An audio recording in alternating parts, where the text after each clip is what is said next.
Let's multiply these two numbers. Now, both of them are in scientific notation. Now, look, this is all multiplication, so we can multiply in any order we like. So what we're going to do here is we're going to multiply the non-tens together and then the tens together. So it's going to look like this.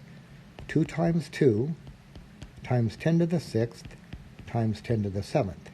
Now, 2 times 2 is 4 times 10 to the, use the rules of exponents. When you multiply two powers with the same base, you add the exponent. So we're going to get 6 plus 7. So we'll get 4 times 10 to the 13.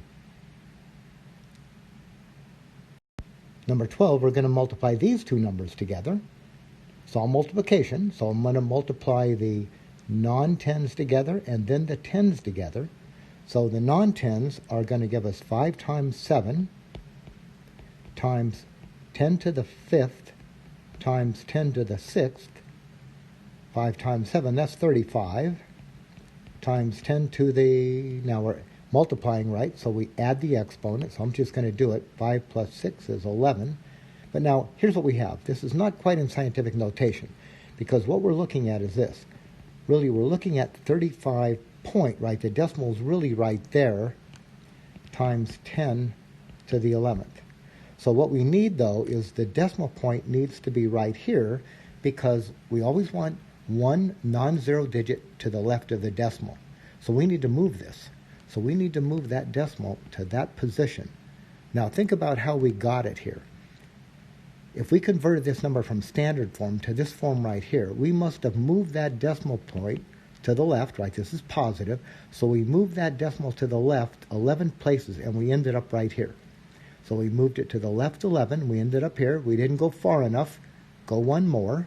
So we'll have 3.5 times 10 to the 12th.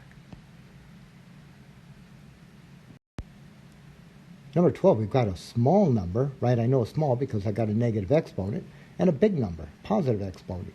So let's multiply the non-tens together. So we'll get 4 times 8 times 10 to the negative 6 times 10 to the 10.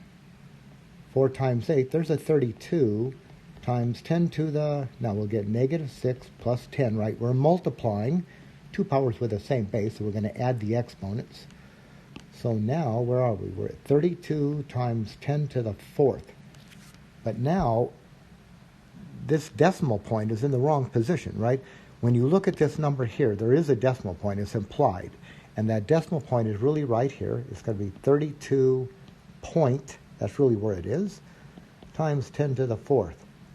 Now, we really want the decimal point right here. So to get it right where it is now, just to get it here, we must have moved it 4 places. Now it's positive, so we went 4 to the left, right? 4 to the left, that got us here. We didn't go far enough. We need one more. So how about 3.2 times 10 to the 5th? So we're going to write this number then as 3.2 times 10 to the 5th. But I'm going to do one more thing here. This number here, this is pretty small. So 10 to the 4th, that's only 10,000. So this number is not that big. It's not going to have that many zeros. So we could actually write this one, if you wanted, as 32. And now what? To get that decimal here, we must have moved it 4 to the right. So move it 4 to the left. So we're going to add 4 zeros. 1, 2, 3, 4. And we end up with 320,000.